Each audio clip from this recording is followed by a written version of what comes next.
All right, everybody. Um, we should be live. Hopefully you can hear us. I see us. We can all hear each other here, but Yeah. do Okay. let us know in TV land if we are not coming through loud and clear. Um, Yep, I can see myself wave my arms. yeah, Great. hey, the tech check. All right, 5 by 5. Thank you, Jaskell.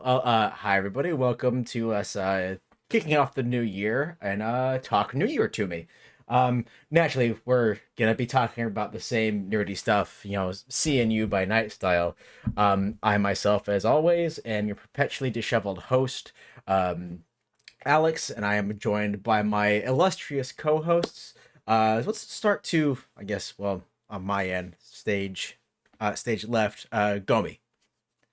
I'm Gomi of the Impossible Emporium. You can find me in all sorts of weird places. But yes, I'm here to talk tech and handing it over to Rem.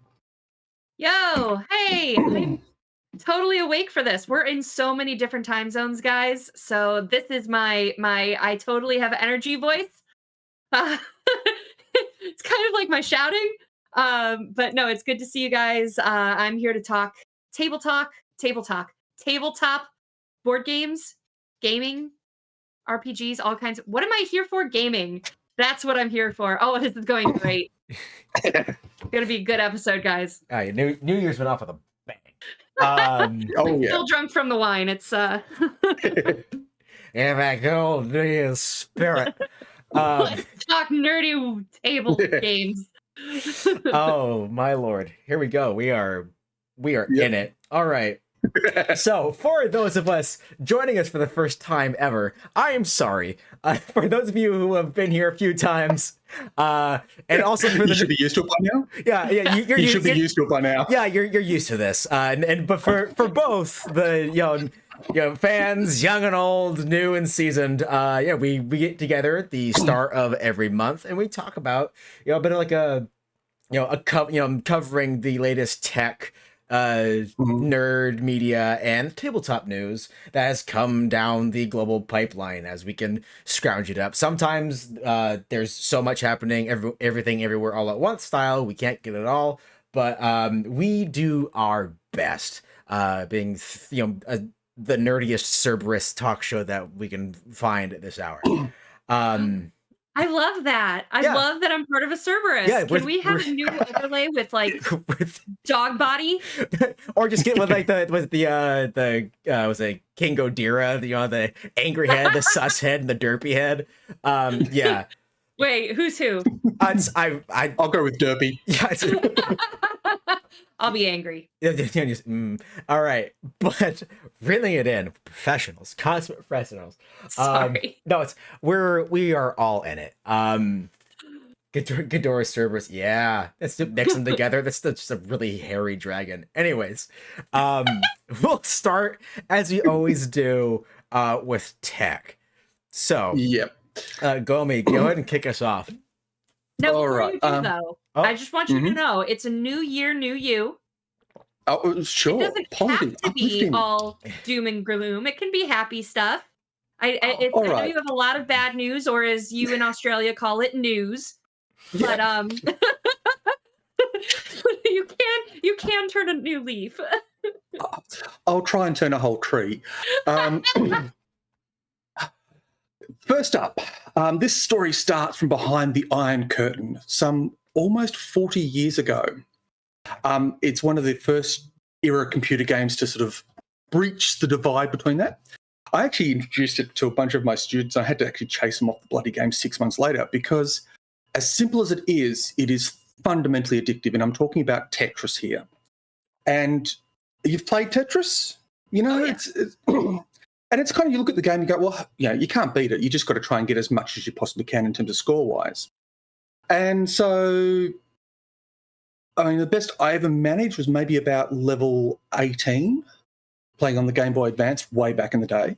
But once it hits about level 29, the game is actually designed to be too fast to play so that you can't push the pieces all the way to the side to complete a complete row. Except in the last decade, people have found techniques by double tapping buttons and rolling their fingers across buttons to get the pieces to slot all the way to the edge. So the world record has slowly been creeping and breaking. And, they got up to about when they first discovered this sort of stuff about a decade ago, it was like getting to level 35, 40. But in the last month, let's say, that world record has been broken 3 times. Wow. And the current holder, at least I hope it's the current holder as I'm talking about this, kid knows Blue Scooty, a 13-year-old has managed to crack level 153 and he crashed the game. Whoa! So he's beaten Tetris. Yeah, First person in the world to beat Tetris. Yeah, which I'm looking at the amazing. Yeah, like between like a day ago and 8 hours ago, because I was like, I think this popped across my feed earlier today that someone finally beat Tetris. Like but you can't, and Well, what they did is one guy created an AI to play Tetris as much as possible, and when he got to about level 200, it crashed. I go, oh, okay, something weird happened here. So somebody else reverse engineered the code to work out precisely when and how it would crash and under what conditions. So Blue Scooty missed the first crash point where you had to get a single line at level 151 or something, and then managed to get it when a couple later. So it's absolutely astounding to that. And some of the levels, because the colours of the blocks actually get corrupted. There's one level they've named Charcoal, where all the pieces are neon black. Ooh. And another one where they are shades of purple. And I can post a link to somewhere, but if you just look up Blue Scooty beaten Tetris, you will find plenty of stuff on it. And this is Cool. an amazing way to open up the new year. Taking that a step further to your mental health. If you suffer a traumatic experience, there is research that sort of points in the direction of play a game within 24 hours, something predictable, easy, routine. It actually helps recovery.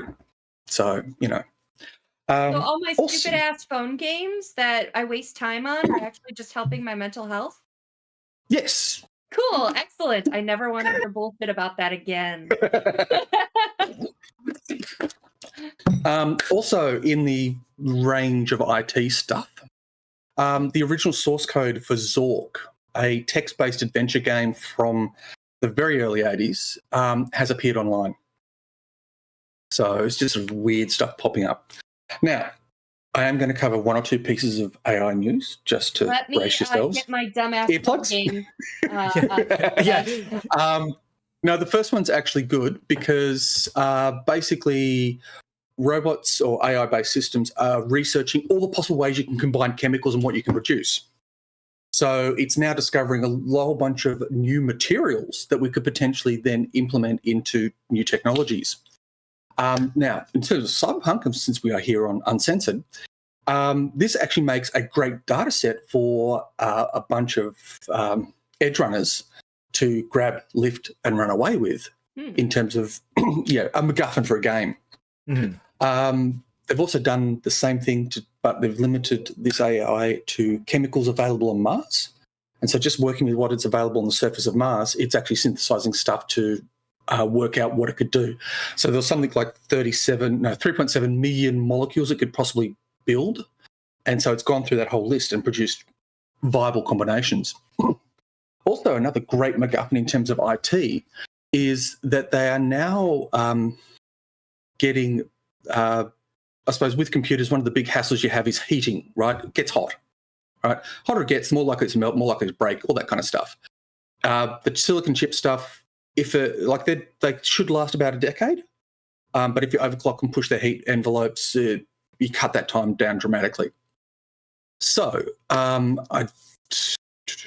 there's a ship with 10,000 NVIDIA GPUs, worth a cool half a billion, and it's going to be dropped into the ocean to be water cooled.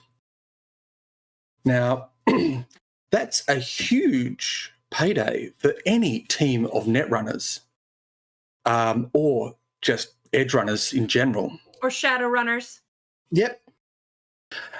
Because that cluster will be just sitting there. Now, yes, it might be old tech, given the timelines of the various games, but you can see sort of like that's kind of a cool thing that sort of popped out there. When I ran my Hong Kong campaign decades ago, basically one of the AIs took over an oil tanker and then started using auto factories to reconfigure the internals so it could actually take off into space. But that's a different story. I mean, the biggest problem we have with everybody talking about AI is we have this habit of mythologically describing it, or even treating it like an anthropomorphic being, a creature. So, yeah, there's a great article in the New Yorker about, like, well, actually, no, it's not. And no, it isn't. It's just you give something a huge amount of data and hopefully it'll spit out the answers you want. But it's also a weird black box that you can't quite predict the guts of. And then, of course, I'm going to jump on to wonderful Public Domain Day. On the 1st of January, a whole bunch of stuff transitions into the public domain where people are allowed to use it without the huge risks of copyright. And this includes one classic, Steamboat Willie. I've got stuff on that for later. It's so good. Oh yeah, but when Winnie the Pooh became available last year, I think it was, they released some people online released a slasher horror flick called Winnie the Pooh: Blood and Honey. Because they don't like can. That. Well, yeah. People have already released a trailer for a upcoming live action film called Mickey's Mousetrap, which is going to be a horror film, again using the likeness of Mickey Mouse from Steamboat Willie. And that's the important caveat.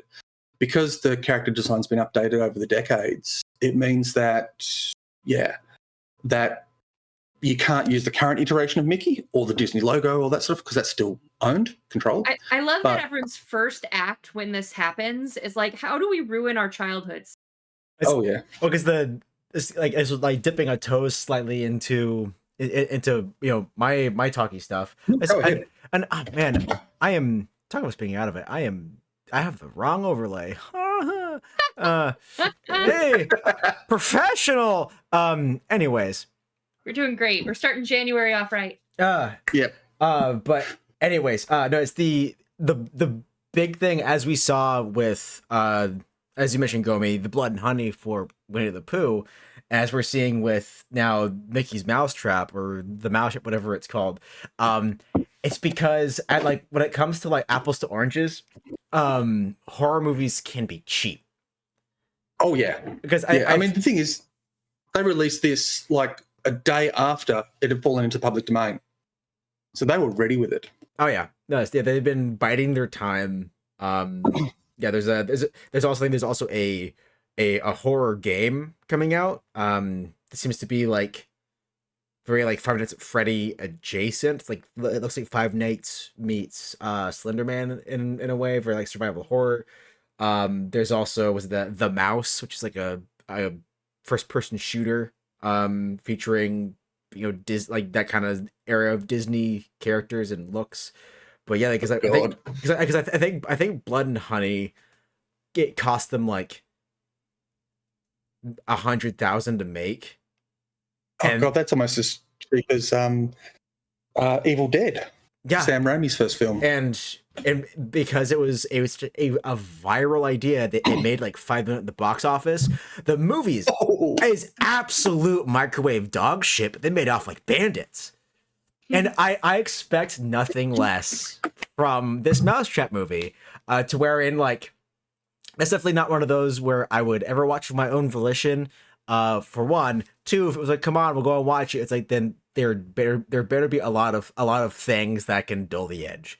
Yeah, it's like this is it. There, like drinks on tap or something fun in the air, because I love going like Mystery Science Theater 3000 on a film as much as the next guy, but sometimes this is a movie that's so bad you just sit in there wishing for the time back. Yes. But Black Sheep. Oh god, the Black Sheep was it the that's my chosen movie to take my life back. Rebel Moon. I want to name Brain Dead, but it's actually a reasonably good movie for a El Cheapo horror flick. But it's also Peter Jackson's one of his first. Oh wow. And then, of course, if you want extreme childhood destruction, you could always go with Meet the Feebles. You don't know it? Oh, dear. How could you possibly describe Meet the Feebles? It's like The Muppet Show, kind of on acid, but it's in a seedy theatre company. Yes. I'll leave that in everybody else's basket to deal with because, yeah, that's a you problem. But it's right along. I see. Go here, Timmy. What's this? The knife. Go run around with it. Yeah. Basically, one of the things that popped up in the last month as well is around the idea of digital ownership. So the stuff that you supposedly purchase online, being movie subscriptions, all that sort of stuff, they can be revoked at any point, and it's usually hidden somewhere in the end-user license agreement or the terms and conditions of such things. Sony tried to pull this with terms of the PlayStation and all the Discovery titles that were on that setup, and they were just going to remove them, and you'd lost them. Now, because of community backlash, they're no longer doing that. So, and this ties into one idea I like, which is rebellion. How do we chart the rebellions online? And this is one example where a large vocal group of people have actually been able to retain some of their rights. So then, of course, in a great example of a company shooting itself in its own foot is The Escapist. Oh, we have two companies doing that to this episode. Hooray! Proceed. Basically, they decided to sack one of their video managers who manages part of the video stuff, including Zero Punctuation Reviews. Do you know Zero Punctuation? I hope so. If you don't, go look them up. No hold barred gaming review, really short, fast talking speed, and really harsh. His firm, one of the positive reviews fair. he gave. Oh, gotcha. Yeah, definitely. One of his reviews that got me to go out and buy Portal. Oh. Because it was actually, he described the game as it was, no hold bars, basically. So that entire company, the entire video crew that worked under this particular manager and others as well, I suspect, basically pulled up stakes and left. Wow. On the day he was sacked.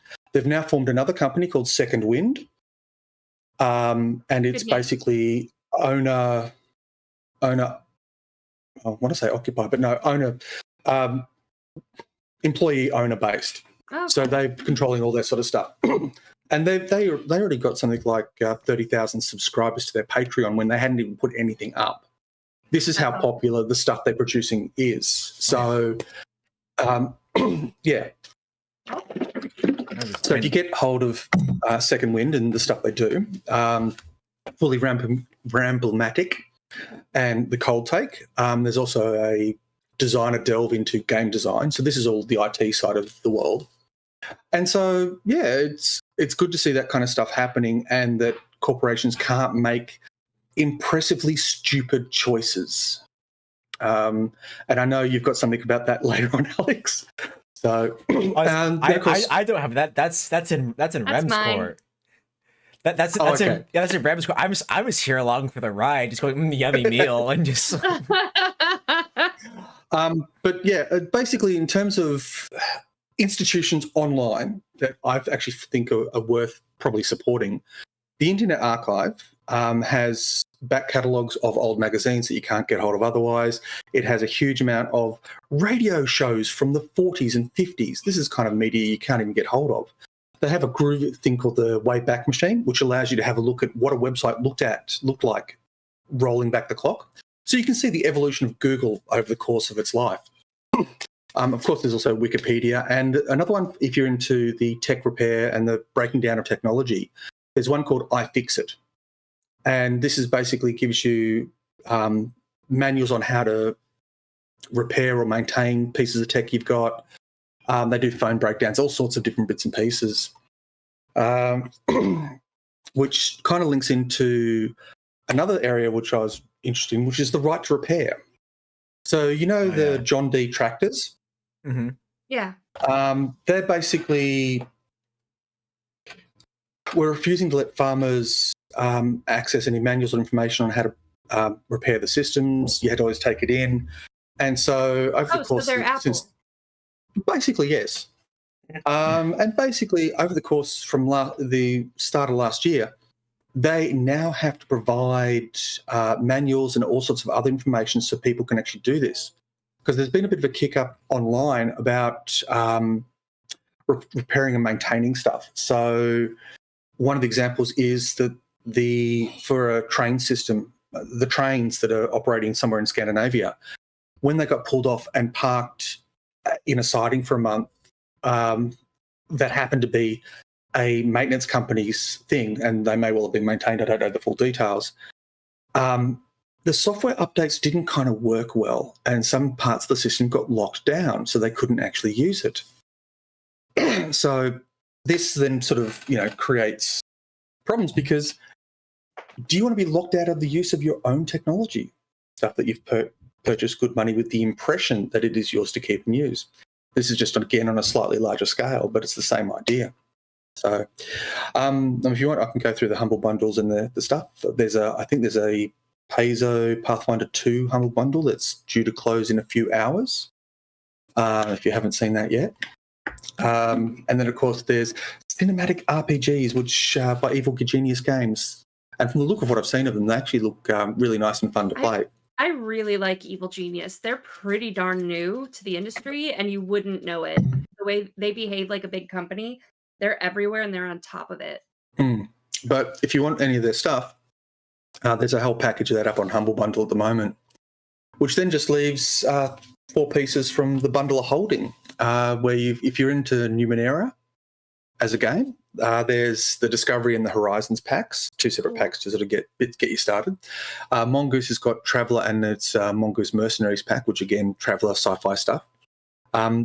Then there's a trophy bundle from Gauntlet Publishing, who I don't know, but it's all focused around psychological horror and tragic ends.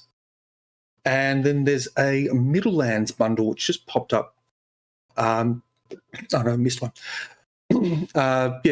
Basically high-quality maps and all that sort of stuff for a in-depth fantasy world called the Middlelands. And finally, of course, there's Dying Earth, which is from the pen of Jack Vance, and a whole bunch of things. And this is the 4th time this particular bundle's come up. But that's pretty much it from me. I think Humble Bundle. Other stuff, but there was this. Yeah, the Humble Bundle with a bunch of tabletop stuff is as good as a segue as we're going to get going over into tabletop news. Hey, what's my overlay look like? I want to see. Yeah, now that I remember what my freaking job is. I was helping you out there. Thanks. I'm jealous. Mine's green. I wanted the blue and pink and purple. So tabletop. I have a couple things for you. So December, I can't even remember, guys, when the last time we met was, because time is I think it was wibbly wobbly. I think it was November. Was it? Yeah, I'll go with November. Yeah. So PAX Unplugged was kind of the big con of December. It seemed more crowded from what I was hearing. That attendance was up, which is great for them. But it kind of is, to me, signals the end of con season, because that's when the holidays are kicking up and stuff like that. And I had planned on saying it's con season is over.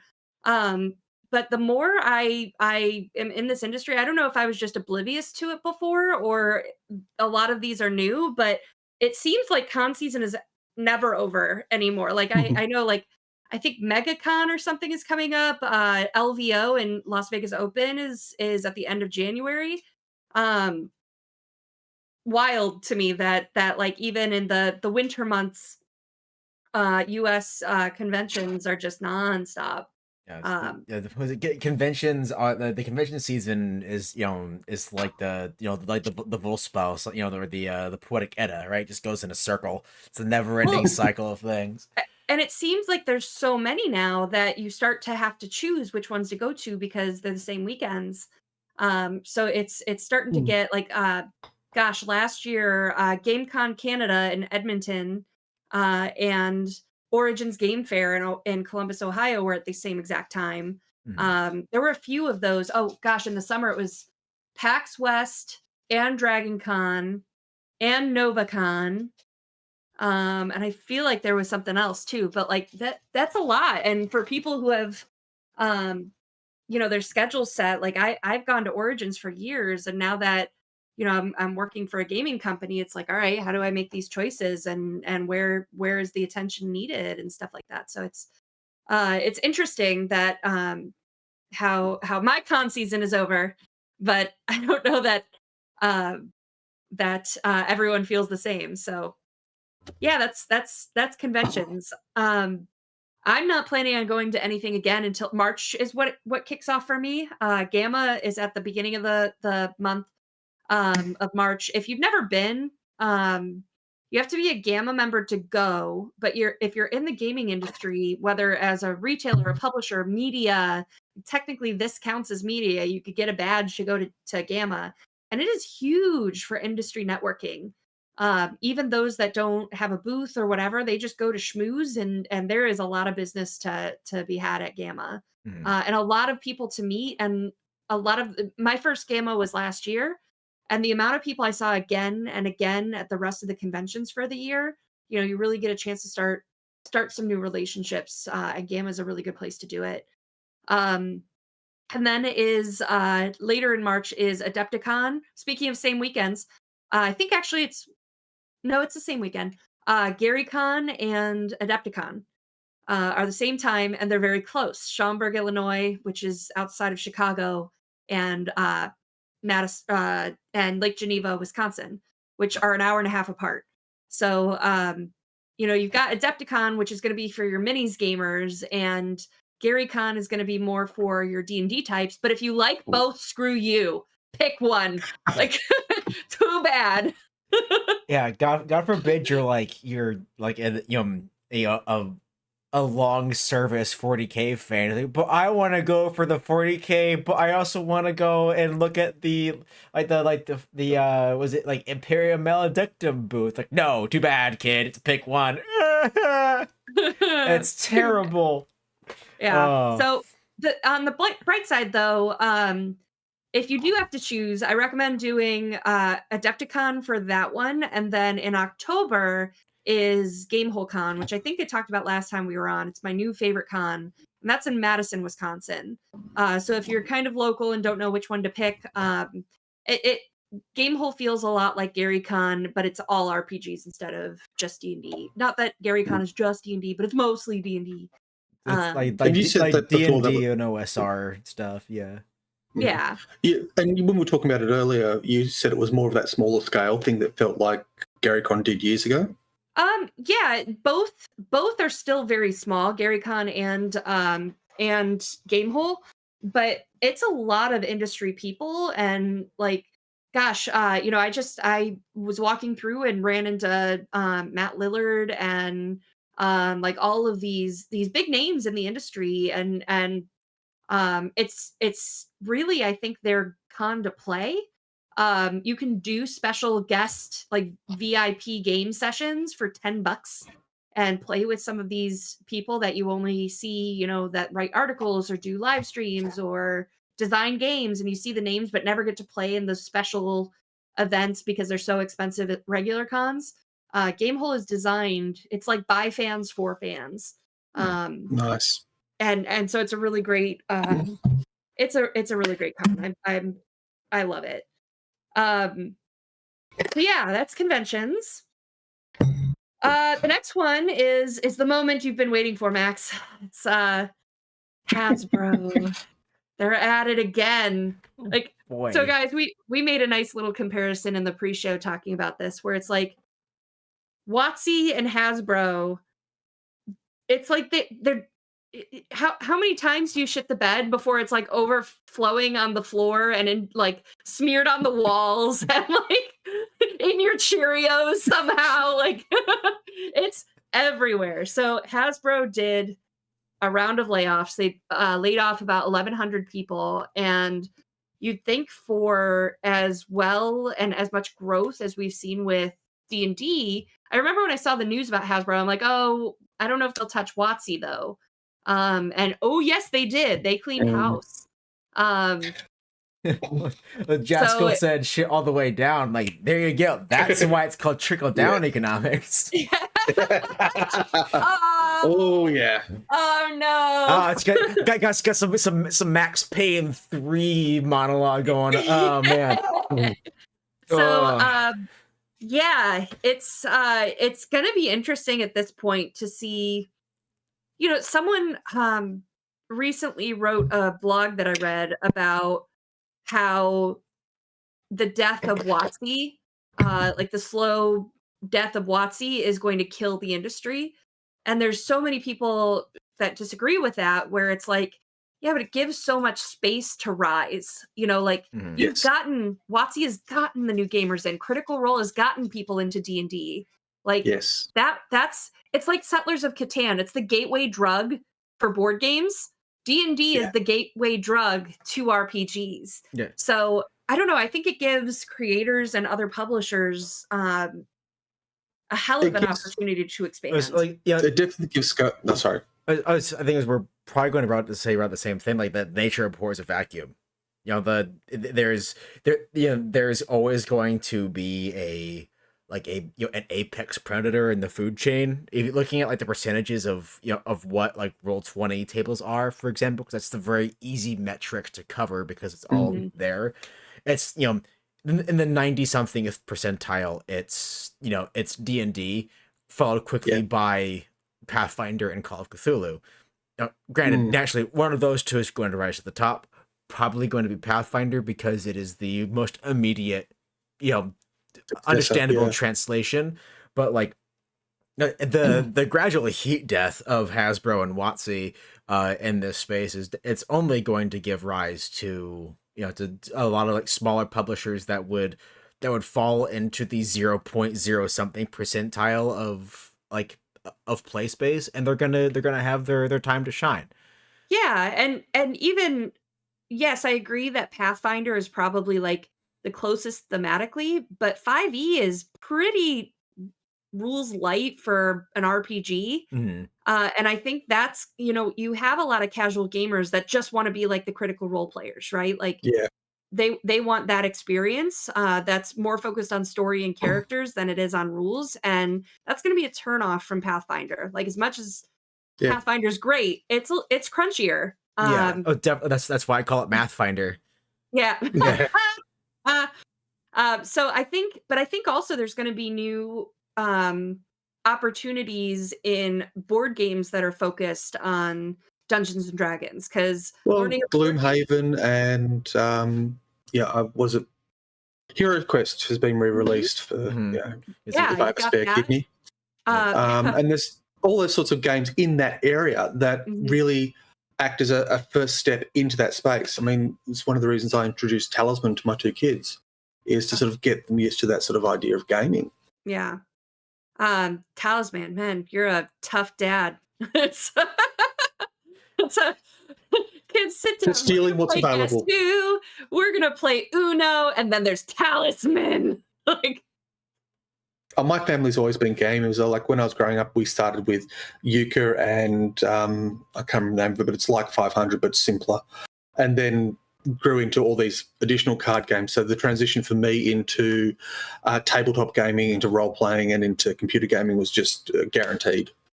Yeah. I mean, hell, my mum is still a World of Warcraft player. Yeah. So that's amazing.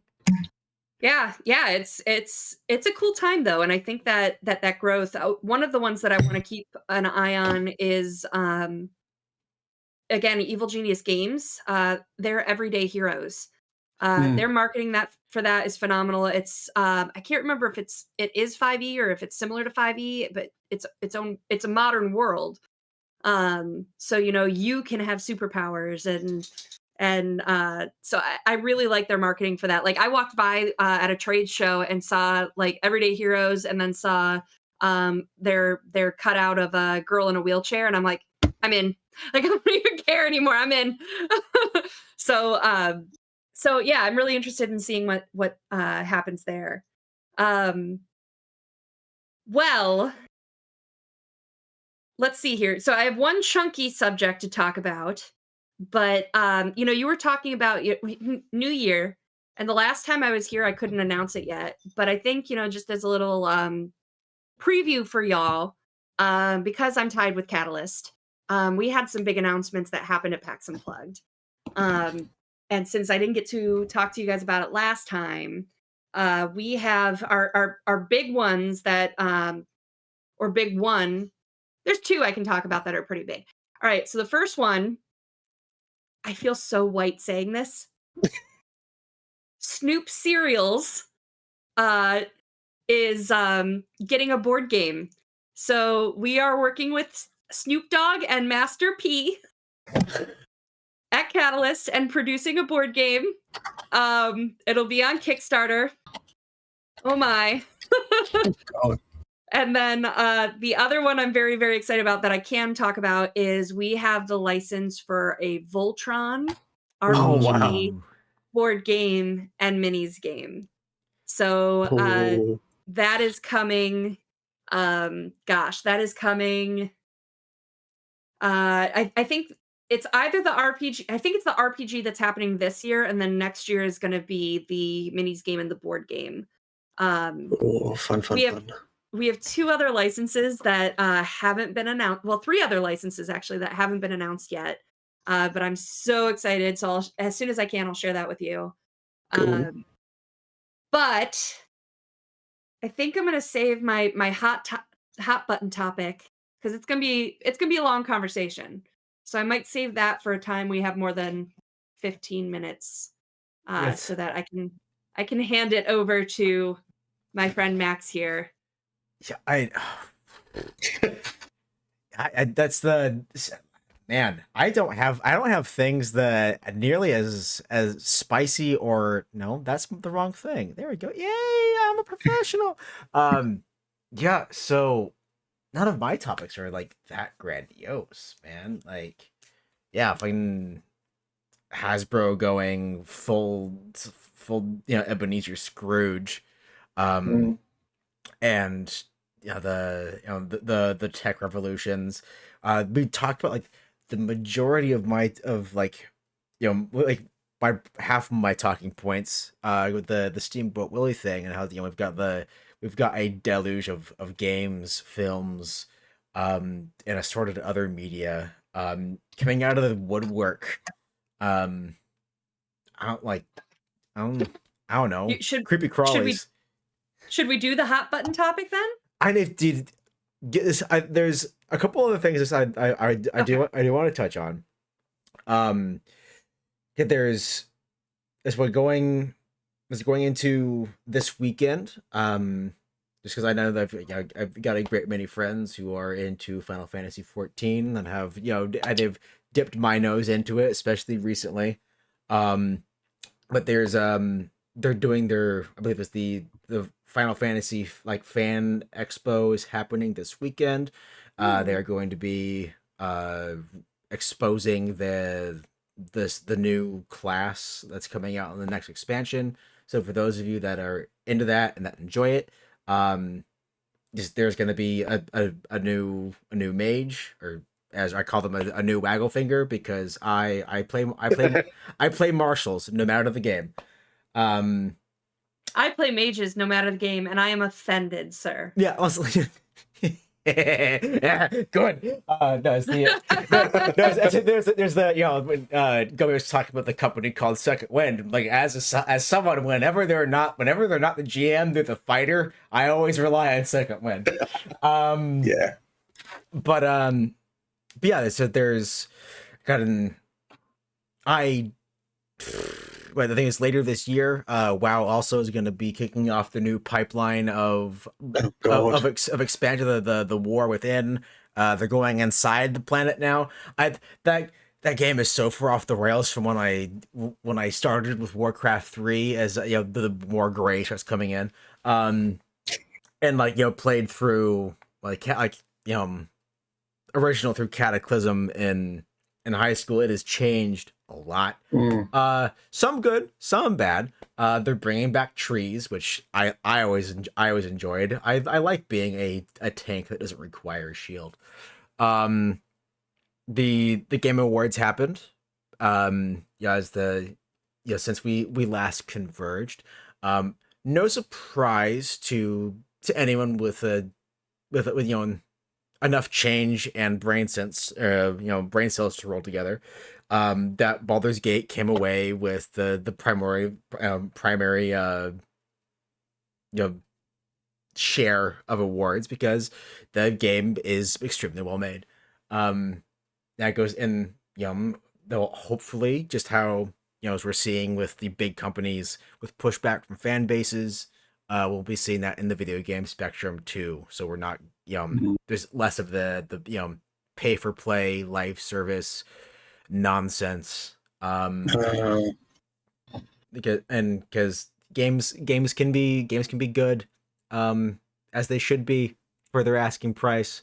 And even though I talked about 14, it's the games that Final Fantasy 14 is 10 years old, and it still has the occasional beta phase issue, and it's, come on guys. But one that I recently picked up, but this when I was sick as a dog over the majority of December, was Ready or Not. That went to its full release. For those of you that don't know, Ready or Not is the spiritual successor to SWAT 4, so a hyper realistic like SWAT police shooter.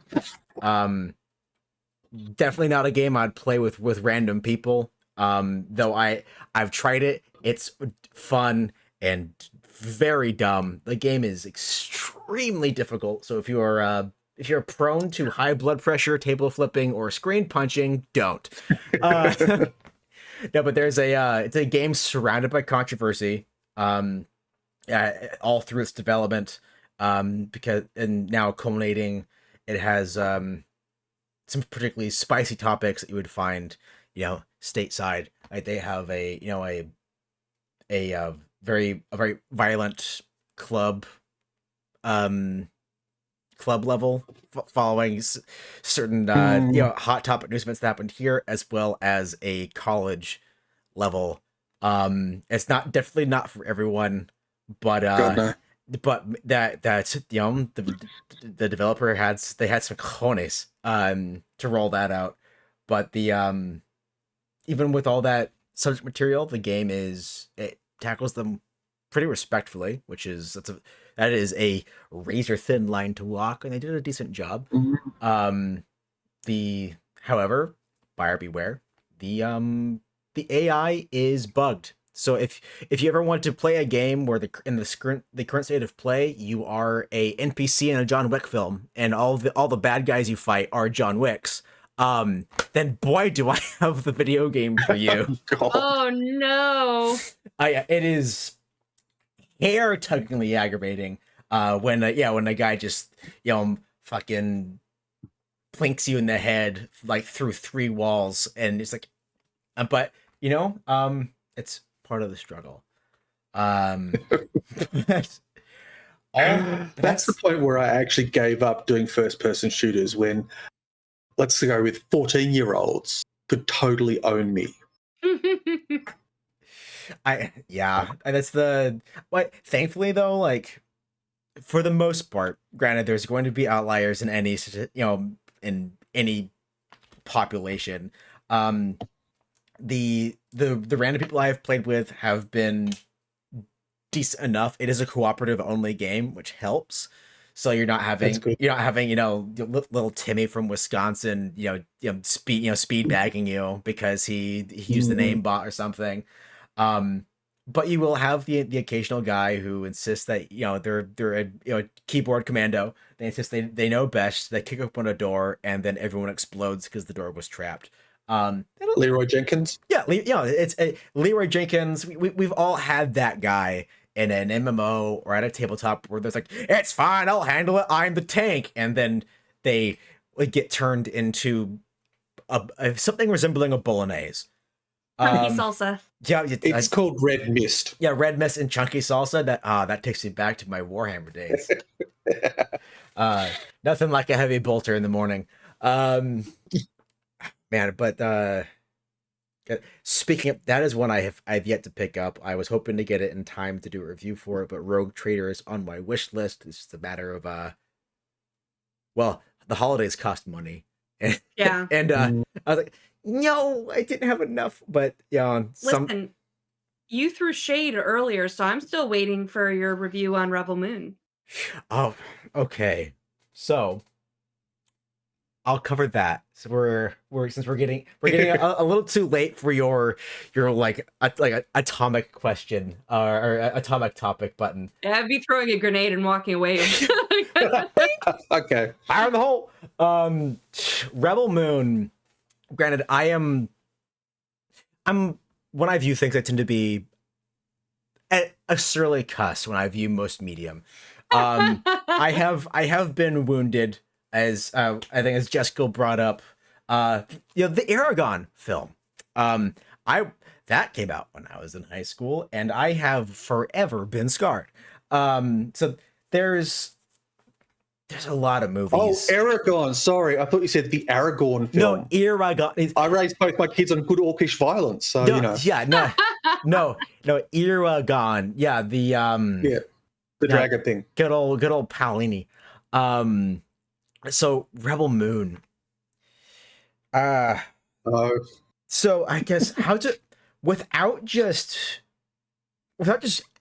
wanted to sound like an absolute. I know I'm an absolute asshole, but not to be 100% a dick. Zack Snyder, obviously this is the script he wanted to use for Star Wars, but then that was pulled from him, and he decided I'll make my own Star Wars with blackjack and hookers. And then he did exactly what Bender did. Forget the blackjack, forget the hookers, forget the whole damn thing. But except he still released it. The best way I can put it in watching it, if you were, let's say, like, imagine for a moment that you are a teacher and like a storytelling class, or like a cinema class, and you tell someone you do a viewing of the Seven Samurai. You cover Kurosawa films in your class, and you ask your students to write a paper on it. And young, bright-eyed, well, not bright-eyed because all of his films are based on spite, but gloomy, haggard-eyed Zack Snyder, the goth junior, probably a 7-year-old that's seen some shit. The 7-year-old that has painted My Kim hair on all of his action figures and GI Joes. That he comes in and his report misses everything about the Seven Samurai, about what this film is about. It's when you take like Rebel Moon, because Snyder said that Seven Samurai was one of his big inspirations. You put that on one side, and then Magnificent Seven, just basically just Seven Samurai with the serial numbers filed off. It's a ripoff, but they're both knockoffs, but the Magnificent Seven is still enjoyable. There's, because it's not that Rebel Moon is a terrible film. It has some of like the straight to Netflix CGI issues, and there's a lot of it. There is the Snyder like fetishistic obsession with needless slow motion, which is just like the frame rate version of filibustering. But it's like, okay, you know, you show it to, let's show artistry, sure. You know, if it's like, if there's dramatic raindrops and then there's like little splashes of red, like, oh, there's blood in the rain. Ooh, film noir. Like, sure. But if it's just like someone just like running in slow motion for far too long, it serves no purpose. So would you say that if someone were to have a case of beer present and drink anytime slow-mo is happening? Oh, I cannot legally endorse that because you will be going to the hospital. Not end up in hospital? Yeah, no, you will. No, I cannot in good conscience endorse that because you'll be fucking dead. Oh no. No, because it is Snyder left to his own devices. Like Snyder, and like Snyder is like the dark reflection of Christopher Nolan. Christopher Nolan does like meh things when he's forced into a box, but then when you let him do his own shit, he does really, really good. Like the Nolan Batmans, they're the first one's really good, and they slowly like trend down after that. But then like Tenet was really decent. Oppenheimer was fucking amazing. But it's one of those things where Snyder, it seems like he wanted to prove that he was right about the Justice League, and he, like, you know, right out the gate smacked his head on a low-hanging ceiling and just stumbled concussed the rest of the way through. Like, because the movie it looks fine, the acting is okay, but the thing, it's not that it's like amazing, or that it's not even in the so bad where it's enjoyable and fun. Rebel Moon is in that like beige liminal space, backrooms color mediocrity where you just, it doesn't stick in even the short-term memory. Nothing sticks out, and you just want your time back. Like it might be one of those things, like if they release a part 2 and the part 2 is phenomenal, then I don't, maybe suffer through the part 1 so you know what the fuck is going on. But it's like it had this sense of, you know, you're a kid with a bunch of action figures with no collection together. So you've got like Paul Atreides fighting like, you know, like the Green Martians from Jack Carter, and they're just like, you're just smashing them together with no real semblance of what the fuck is going on.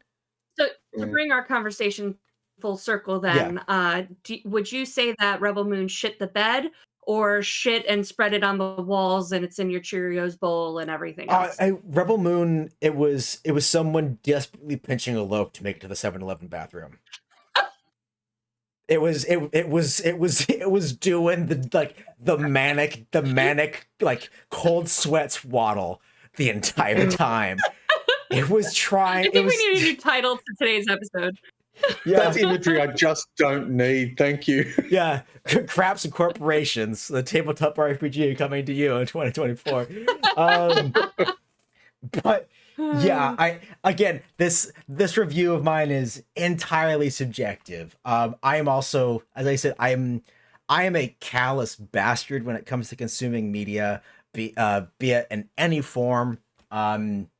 This, you know, I'm going to look at something, especially when it is a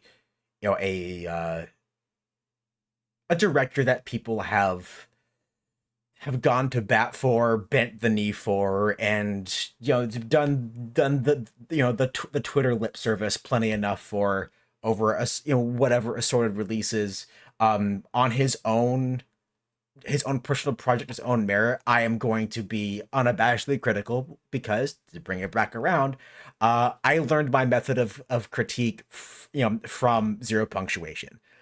Right? It's sometimes you gotta treat a game developer, a filmmaker, like a dog that peed on the rug. He's kind of grab them by the ear and stuff their nose in it so they understand what they did. Don't do that to your animals. No, but b- gone to Batman for hey, oh, that's if I could just Jake. go. With that, we're gonna end the show because Yeah, we're gonna I need to walk away from this. And we're gonna end the show next time. Next time you have your tabletop session, tell your GM that I give you disadvantage in your first roll for the night. Excellent. Anyway, guys, woot. I've gotten sweaty talking about all this crap. Anyway, this is You're getting all worked up. Yeah. This has been Talk Nerdy to Me and Talk New Year to Me. Our first inaugural episode of the new year. We are slowly rounding on our 1 year anniversary since we started, I believe, if brain math checks out, but I'm blonde. I don't know numbers. So with that, I am your perpetually disheveled and currently sweaty host, Alex. I have been joined by Gomi. Let's go ahead and Gomi of the Not Impossible Emporium, and thank you for your time today. Right. And Reb. Me, I'm Rem Alternus. You can find me places. I'm gonna let the text do the talking. Yeah, you can find our socials down below, and if the bot has been doing its job in chat, you can find our socials and that as well. With that, everyone, thank you for joining us, and you have a good night. I'll be seeing you later.